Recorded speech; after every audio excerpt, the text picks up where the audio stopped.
And a very warm welcome to So This is Thailand. I'm Valerie McKenzie, Sawadee Ka. I'm Johan Wimonchalau, Swadee Krap. And I'm ทัปปณี Manavet สวัสดีค่ะ Well, there's so many things happening. Where to start today? Well, something that kind of irks me, I guess it's any country, not really, but you know, whenever you get into a queue, and anywhere, whether on a train or especially in the elevator, there was actually a recent study that was done of around 4,000 workers and what is their most annoying elevator habits. And I have to say, number one on my list and also on this list as well, were those people when they see you coming for the elevator and they close the door on you.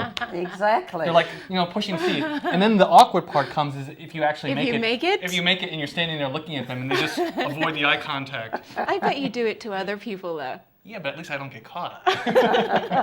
The other thing think, too is I think we should put a candid camera in the elevators because people look as though they're there by themselves. They don't want to acknowledge you're there. They don't want to see you. Johan made a comment the other day when we were both in the lift together. It'd be really, really good if I came into the lift and just faced all of you. What would you do? And actually, why don't you try it? What would you do? Stared at people, made them really nervous. That's My pet hate is when people kind of make the elevator and then don't come in. And they're there, and you can't close the door, and they're like waiting for 5 other people to join them. And, I guess the elevator story, the one that I really worry about, this is probably showing my age, I have to say, is the one that Centara, right, or Central World. When you actually go into the office building there, you just get a card. And then you put your business card over, and then you have nothing else. So you go to the lift, and it tells you should go to N1. So you go to lift, which is N1. Nobody in the lift, nothing you can control, and you just get in the lift hoping that it'll open at that floor. Have you tried that? Yeah, actually, a lot of buildings like that. I even believe the Central Tower next to the also has those pre-programmed elevator cards, and I expect there's some kind of security to prevent people from jumping up and down. It's very good and the technology is great, but I feel completely out of control. I'm feeling very low tech right now because I've never seen one of those. We'll take I you need there to one go day. there immediately and check it out. So, Johan, what's the talk of the town? Well, talk of the town at the top is we're getting back to education and those underprivileged children who have seemed to be left behind. Unfortunately, there are about 5 million underprivileged children here. 3 million have not been in school for the past decade, according to a recent survey. And they're estimating that there's a 20% dropout rate for students before completing Madhyom 3, and for those at home, that's grade 9, and that only about 35% of students actually go to higher education. So very shocking statistics.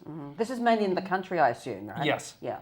And the big story here is with such low education, that translates to low skilled labor as well.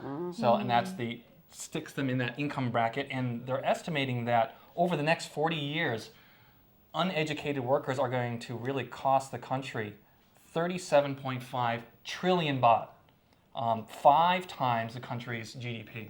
Wow. But it's interesting because I have a family in Korat, in Nakhon Ratchasima, and a number of the kids are coming out of school at 13, 14, but they're immediately being placed into positions, into jobs where they can make money. So the family is more prone to let the kids make money to bring money home to them than to give them a better education. Right. There's got to be something wrong with the system, so hopefully that can be addressed. I mean, yes, the kids can work, I guess, from 14, can they? Guess we need to check that out, Yeah. but whatever age. I think 15, the isn't it? minimum that they can leave school is after Madhyom 3, which is about grade 15, isn't it? Yeah. So, this is a big issue, but the families want the money more than they want the education. They're looking at the short term, not the long term, and that's because we're not educating the parents, I guess. Do you know what's also really worrying is there was a big crackdown on children who sold the flower garlands at intersections a couple of years back when they kind of disappeared off the roads. And now I feel like whenever I'm kind of stuck in traffic, they're back again. And there's so many, almost at every intersection along Sukhumvit, which means that they're not going to school. They're not. And in school. what? They're easy to track. It's not difficult to actually get these kids and find out why they're not at school. So hopefully we'll give them a push along. But you know exactly where they are, so it's very obvious that there's no effort being made to clear them off the Exactly street true. and into the schools. One last just little statistic to stick in here. Thailand is actually ranked 71st in the world in terms of education. That's lower than Malaysia, Lithuania, Croatia, and Tonga. So there's obviously some real room for improvement there. Yeah. On whose statistics are they? That is from the Human Development Index. Wow. Okay. Guys, we need to do better. On to the next talk of the town, and it's all about flooding, one wave after the next again. The good news is that the flood has receded in the southern province of Trang and also in Phuket, where we were flooded 1 week ago.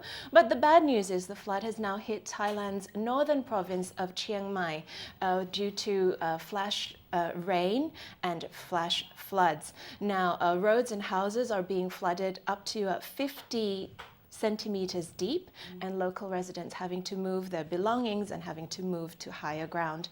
The worst, the authorities say, may not be over. And there are several canals which are threatening to burst and overflow as well in those areas. Message is, if you're anywhere in the world today, not just in Thailand, just be aware that floods can occur anytime, and take every precaution that you can. Very much so. The house on stilts are looking more and more attractive by the minute. It's interesting, isn't it? Because if I can give the example of Australia, the houses in Queensland in Australia used to be built on wooden platforms, and when there was flooding, there was no problem.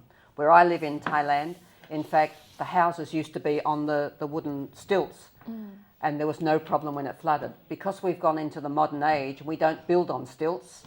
Yeah. We get over 1 metre of water, so maybe something wrong with us too. Yeah. Oh, the next news is I think it's also you me. again.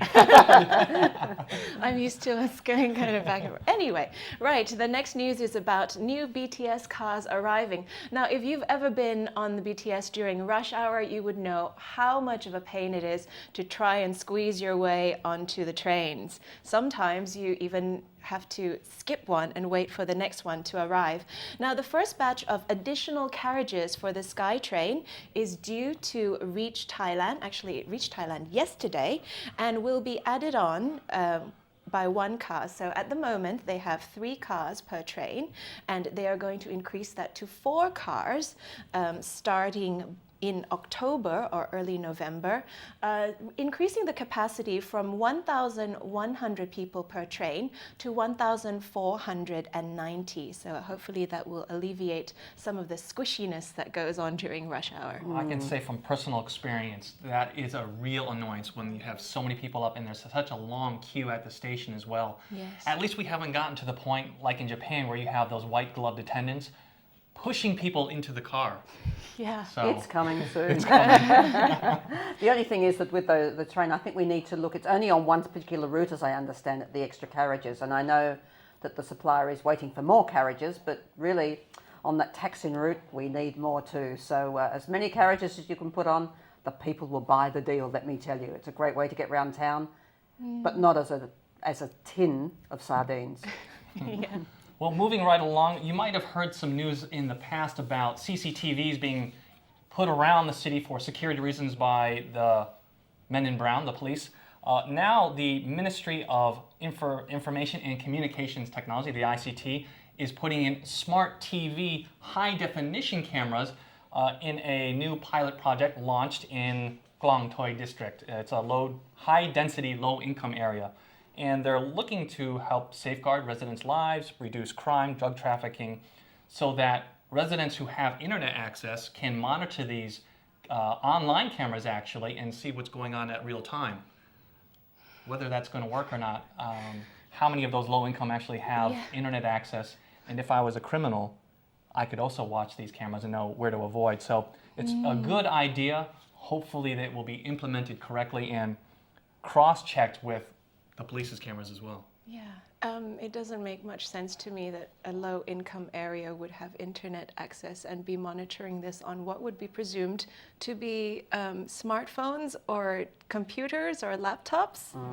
How They'll is certainly this- have the TVs and the cable networks, but I agree with you. I I'm doubt sorry. that they'll have the smartphones, no? Maybe it's just me being dense. Well, I agree with you. I think it's all of us being dense, but this is logic. So this is Thailand. Yeah. Well, the ICT added that they're also going to provide free Wi-Fi service to 20,000 locations by the end of this year, and by the end of 2013, 10 times that number, 200,000. So it seems Wi-Fi, the mobile apps are the way to go, but Wi-Fi is fine, but you also need the device absolutely. to. Right, moving on to the next news then. After the Narathiwat attacks, some developments is that the trains are now running back on schedule again. Now, if you remember, some days ago there was an attack that by insurgents that wounded and fatally wounded one of the defense volunteers on the train from Surat Thani to Sungai Golok. Now, these trains are now running as usual today. Services are back up, and security has been tightened aboard the trains and also at the stations to ensure more safety for the passengers. That's good. So that means the whole line down to Malaysia is open again. Yes. Excellent. Now, coming up after the break, I had the opportunity to go to watch the opening night of Siam Miss, or Siam Miss Chan, which it means Missing Thailand. It's a performance, a theatre performance put on by Chulalongkorn University. Why is it so special? Well, it is actually to celebrate the 100th year demise of Rama IV. It's also to look at another perspective of the Anna and the King. Now, the Thai professors at the university have researched in depth. They're supported by an Australian professor who's also looked at, was there ever a relationship between Anna and the King? It looks as though there's a different version by the Thais. So for those of you who speak Thai, by all means go along. For those of you who don't, but just want to have a look at a performance that is a musical, which is quite fantastic, I have to say, you go along to the Department of Drama, the Faculty of Art at Chulalongkorn University. The show is on now until the 9th of September. No shows on Monday, and on Sunday there's a midday matinee, I'm told, too. So why not go and check it out? It's something very interesting. I hope that you enjoy the interview I had with Kun Panada Ruangwood, who's actually one of our famous singers here. After the break, she'll be with us.